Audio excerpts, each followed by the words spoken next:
Assalamualaikum warahmatullahi wabarakatuh. Halo sobat-sobat dimanapun Anda berada.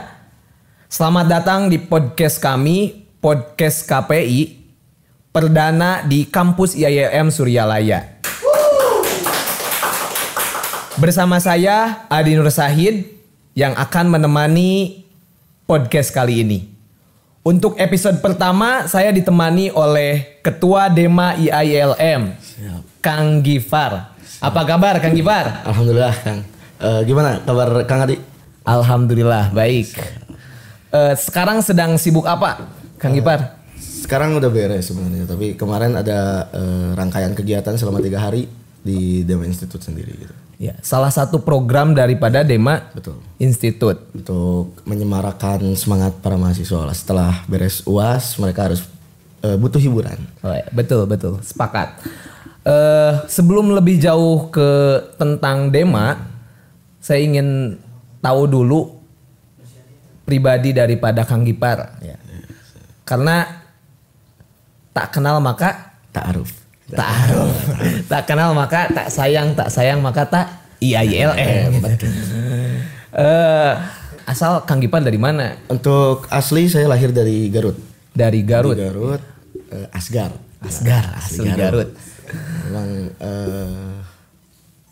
berjalan dari 2003 karena 2001 sampai 2003 belum bisa berjalan Pak Adi. Ya betul. Karena lahir 2001 sama dengan saya 2001. Bisa tahu kampus IAILM itu bagaimana? Kan kebanyakan di luar sana yang diketahui hanya pondok pesantren. Padahal di kita tuh ada perguruan tinggi atau kampus gitu. Ya, jadi mulanya itu dari kecil itu diajak almarhum bapak untuk mendatangi manakib, mengikuti manakib yang ada di Pondok Pesantren Suryalaya. Terus ketika SMA itu baru tahu ternyata ada kampus juga di sini dan almarhum bapak waktu itu mengarahkan untuk berkuliah di sini. Jadi taunya dari situ. Jadi sudah sejak dini gitu, sejak dini tahu keberadaan kampus IAIN Suryalaya. Nah, peran kita sebagai mahasiswa nih, mungkin sebelumnya kita mengalami beberapa fase dari mulai sekolah dasar atau juga ada yang TK gitu, kemudian ada SMP dan SMA, ada juga jenjang-jenjang yang lainnya. Nah, sekarang kita sudah masuk ke ranah perguruan tinggi. Peran kita sebagai mahasiswa supaya bisa membedakan antara mahasiswa dan siswa itu bagaimana? Dari penamaan pun sudah beda ya. Iya betul. Dari siswa ke mahasiswa kita menjadi puncak dari sistem akademis yang ada di Indonesia gitu. Kita ada kaum terpelajar yang berada di peringkat paling atas lah. Dan memang peran dan fungsinya pun lebih jauh harus lebih dapat bermanfaat untuk yang lain gitu. Nah, mungkin di di Tridharma Perguruan Tinggi itu kan betul. Kita punya ada beberapa poin yang fungsi mahasiswa itu ada iron stock, ada agent of change. Kita perlu adanya inovasi baru, ide-ide dan gagasan baru kepada masyarakat yang ya disitulah kita berperan. Dan intinya kita harus sebagai pengabdi daripada negara dan agama ya. Bukan hanya sekedar mahasiswa ya, Kang Gifar bukan hanya sekedar mahasiswa, tapi juga aktivis. Makin aktif makin ipis itu. Bukan makin aktif makin ipis ya. Bukan. Tapi aktivis ini merupakan mahasiswa yang menggeluti organisasi atau bisa dikatakan organisatoris. Betul. Rekon jejak yang pernah dialami oleh Kang Gifar dalam organisasi itu seperti apa? Mungkin lebih ke pengalaman yang sudah dilalui ya. Itu saya pribadi itu 2021 menjadi divisi pengembangan sumber daya mahasiswa di Dema Fakultas Syariah. Terus di periode selanjutnya saya menjadi menteri eksternal di Dema Institut Agama Islam Latifah Mubarakiyah dan alhamdulillah sekarang diberi beban atau amanat yang lebih untuk menjadi ketua dari Dema IAILM. Tugas yang sangat mulia ya sebagai organisatoris. Seberapa penting sih organisasi untuk mahasiswa?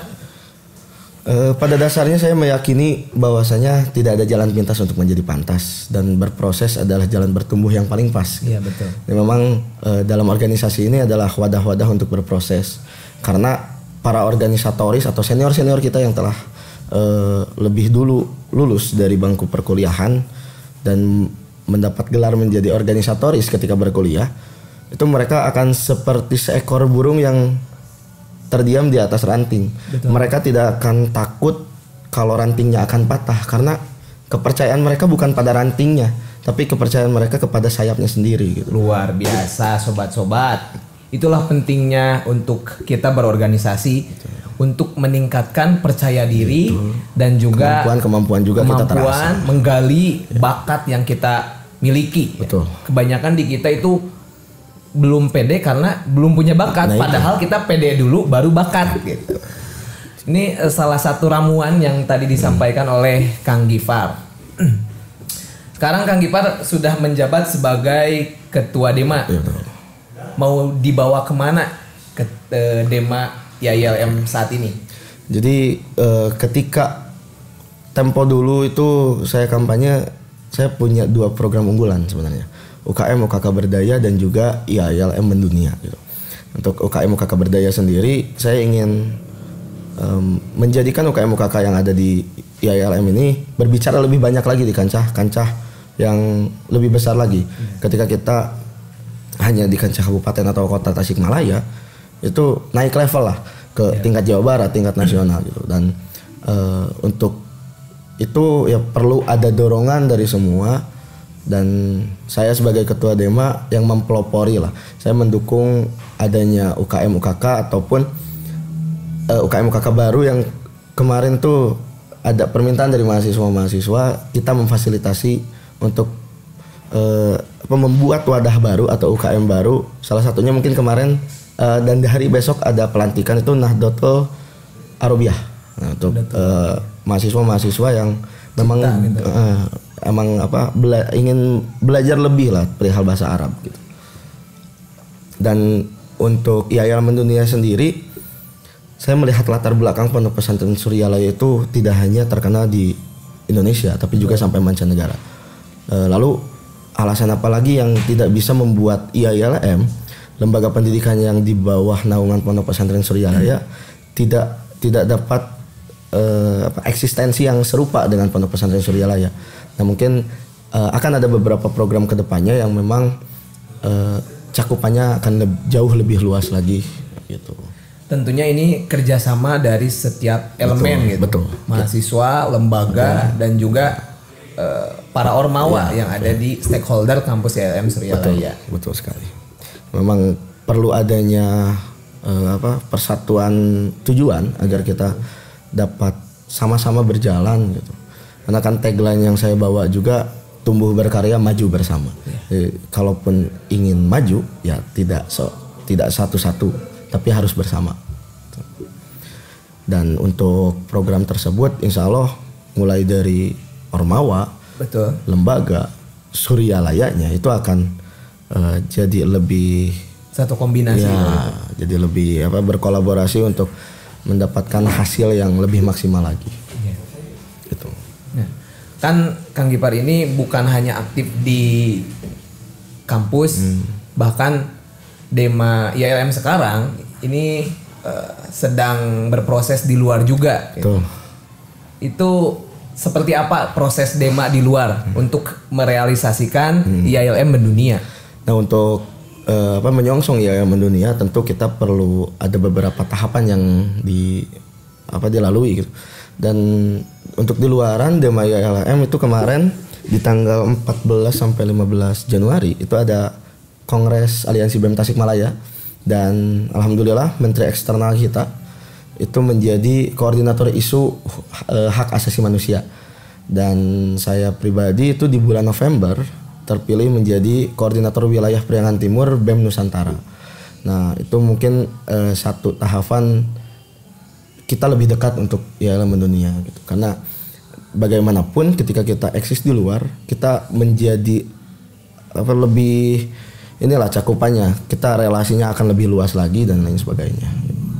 Salah satu cara ikhtiar kita sebagai manusia ya, yang harus bisa mengoptimalkan doa dan memaksimalkan ikhtiar ataupun usaha. Itu salah satu gambaran tentang Dema ya, yang perlu kita ketahui bersama bahwa pucuk pimpinan di mahasiswa khususnya dalam eksekutif itu Dema ya. Apa sih Dema secara luas gitu? Kan masih banyak yang belum mengetahui apa itu Dema dan apa itu organisasi yang lain. Khususnya ada di kampus-kampus lain itu namanya BEM. Ya mungkin penamaan tersebut tergantung kita di bawah naungan mana gitu kan. Seperti saudara kita STYLM itu kan mereka di bawah Kemendikbud, jadi organisasi eksekutifnya itu dinamakan BEM. Kalau kita kan di bawah Kemenag. Itu memang secara aturan yang dikeluarkan oleh Kemenag itu kita namanya Dema. Mungkin perbedaannya hanya itu, dan peran dan fungsinya pun sama sih sebenarnya. Lebih ke Dewan Eksekutif dan Badan Eksekutif mungkin tidak jauh berbeda, tapi perbedaannya itu hanya di atasnya saja, kita bernaung kemana gitu.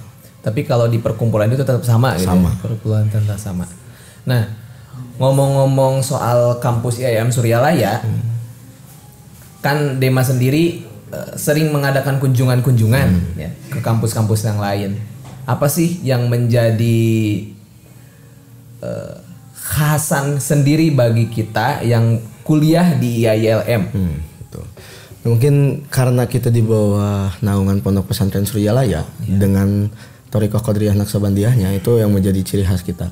Karena kalau boleh cerita sedikit, di semester 3 itu saya ditawari untuk pindah ke Universitas Pajajaran. Tentu itu sebuah tawaran yang menggiurkan, tapi ketika konsul dengan beberapa pihak, dan ya intinya saya harus bertahan di sini karena ada beberapa hal yang tidak bisa kita dapatkan ketika kita kuliah di luaran sana. Nah, mungkin salah satunya dari ketasawufan sendiri gitu. Terus kualitas kita dalam beribadah pun jauh berbeda lah. Mungkin ketika saya pindah ke Unpad itu akan lingkungan di Bandung kan ya tahu sendiri lah ya, agak riskan, dan salah satu yang membuat saya bertahan di sini ada mama saya mengatakan mama akan lebih tenang kalau saya kuliah di sini. Mungkin ada pesan-pesan tersirat ya, di situ untuk saya bertahan, dan ya, daripada berdurhaka saya bertahan di sini. Toh kita masih bisa berbicara banyak di luaran sana. Ya. Intinya di samping kita mempunyai keindahan sendiri, kita juga harus tetap berbakti kepada orang tua dan juga kepada guru-guru kita utamanya.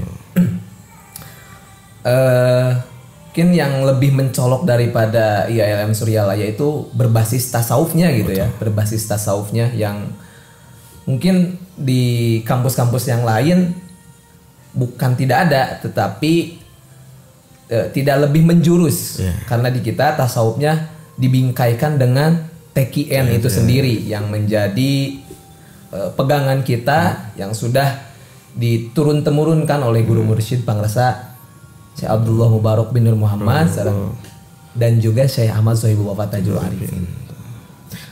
Ya, mungkin ya itu menjadi salah satu alasan ketika saya memilih bertahan di sini, karena ketika melihat di kampus-kampus lain itu apa ya, pergaulannya itu lebih bebas gitu.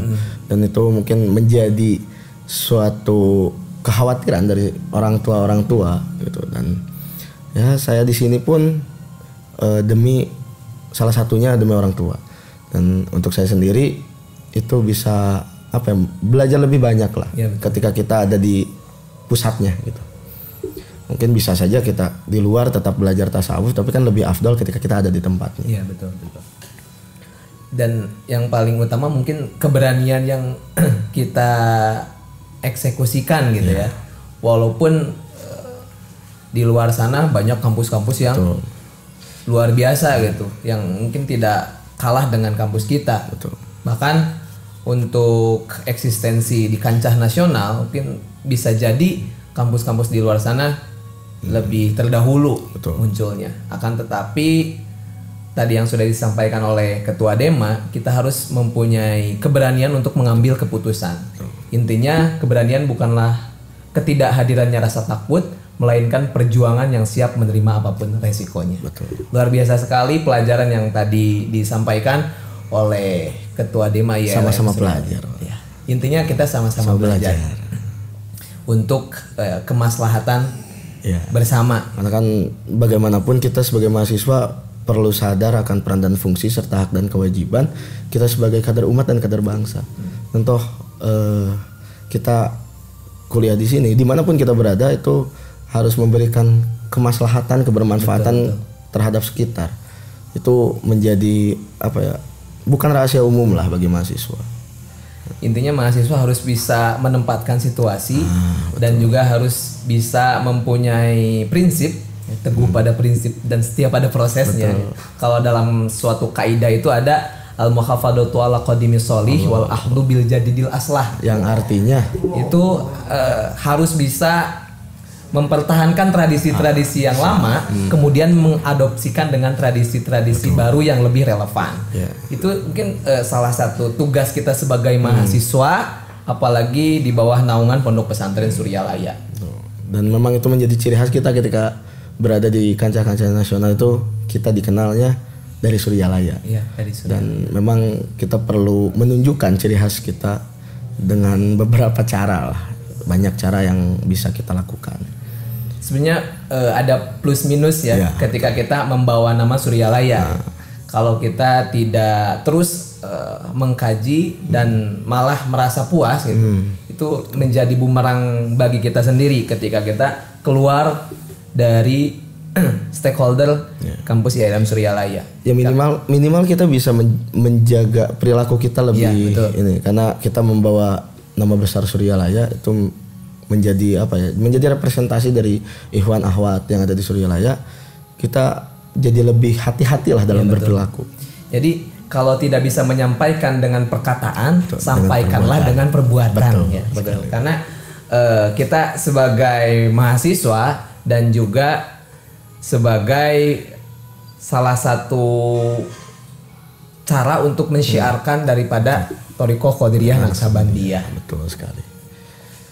Dan memang ada beberapa kawan-kawan dari luar Suryalaya, di luar ikhwan akhwat yang mereka itu menanyakan perihal Suryalaya dan ingin berkunjung. Dan kita masih tunggu lah untuk kunjungan mereka. Kita adakan safari keagamaan di Suryalaya, kita kunjungin. Yang paling afdol itu kita ajak ziarah. Dan kemarin sebelum di akhir tahun itu pengurus-pengurus BEM yang ada di Priangan Timur itu kumpul di kampus. Dan malamnya saya ajak ziarah ke Guru Mursyid gitu. Itu salah satu cara kita untuk memperkenalkan. Nah itu promosi kita lah. Mempromosikan. Dan juga bukan hanya sekedar berbicara Dema ataupun organisasi yang ada di kampus kita juga berbicara tentang apa aja sih yang ada di IALM gitu kan. Dari mulai fakultas, dari juga mulai jurusan. Mungkin di IALM sendiri ada 3 fakultas, ada syariah, ada tarbiyah dan juga dakwah. Dan itu di fakultas tersebut ada beberapa prodi juga, ada beberapa jurusan juga. Mungkin untuk di syariah ada hukum ekonomi syariah dan juga ekonomi syariah, ada 2 prodi. Di tarbiyah ada 3 prodi, yaitu pendidikan agama Islam, PGMI, pendidikan guru madrasah ibtidaiyah, dan juga PAUD, pendidikan Islam anak usia dini. Dan untuk di dakwah sendiri ada 2 prodi, yaitu ilmu tasawuf, dan yang mengadakan podcast ini adalah komunikasi penyiaran Islam.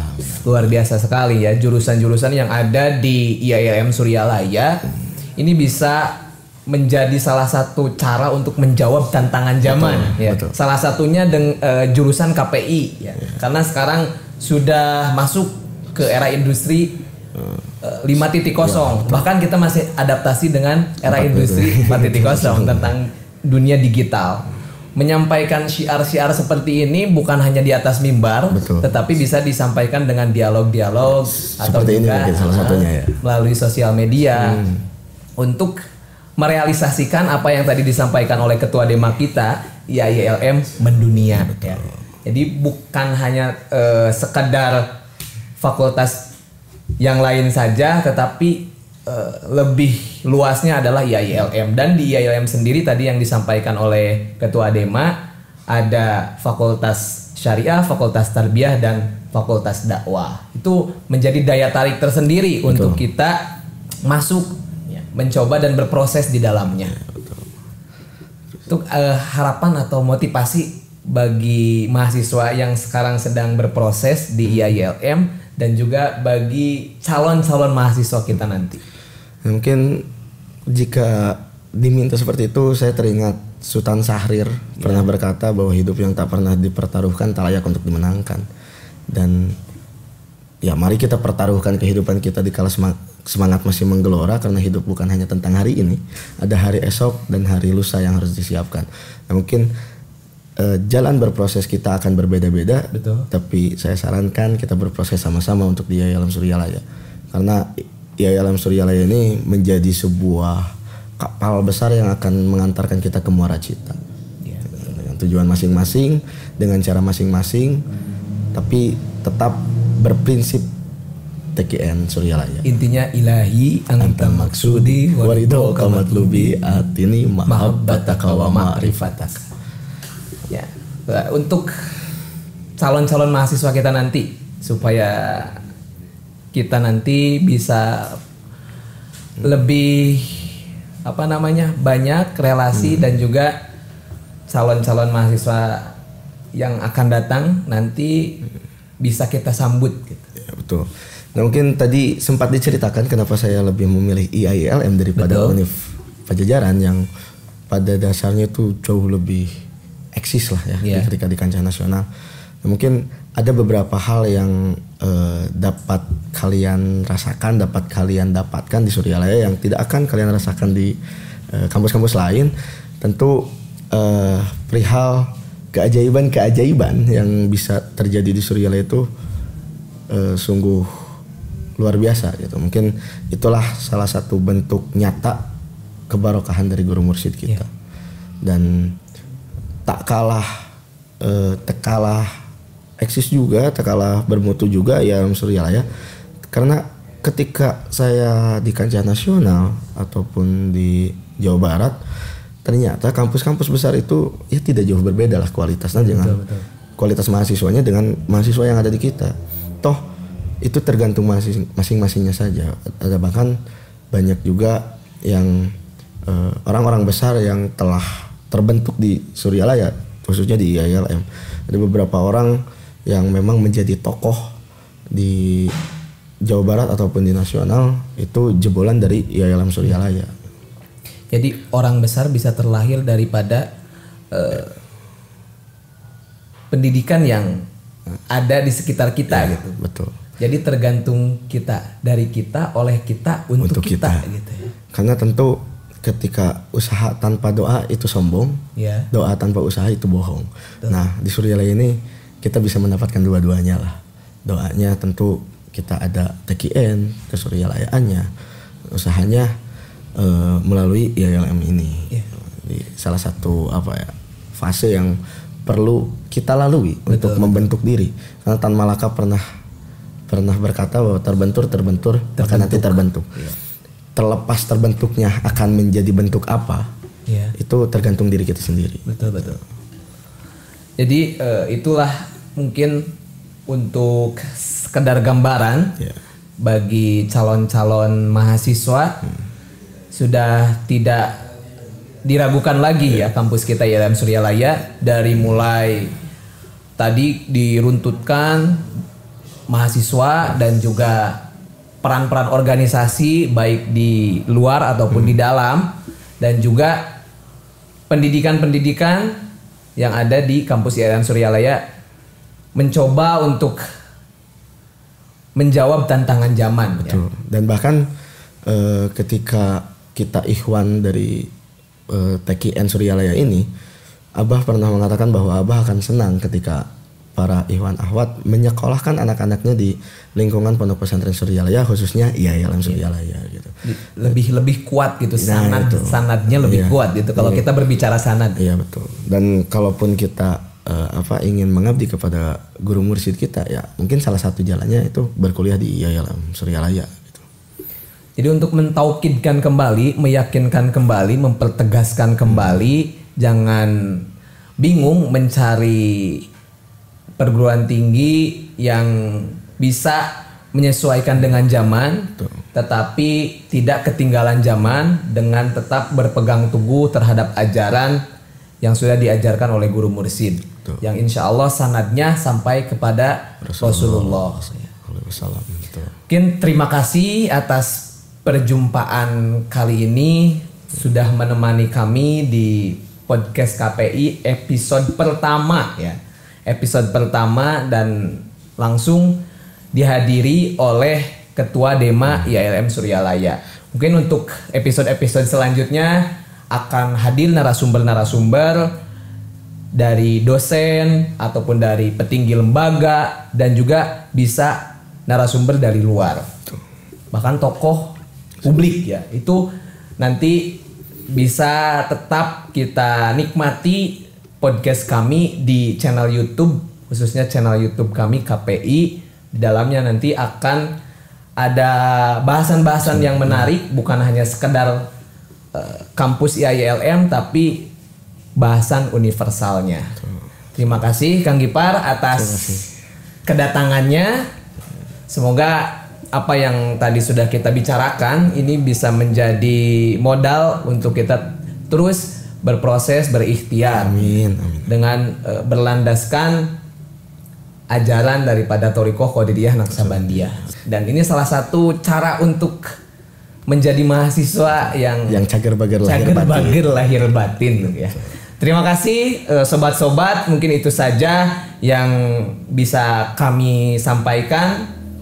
Terima kasih juga kepada para kru yang bertugas, mahasiswa-mahasiswi KPI IAILM Suryalaya. Tunggu kami di episode-episode selanjutnya.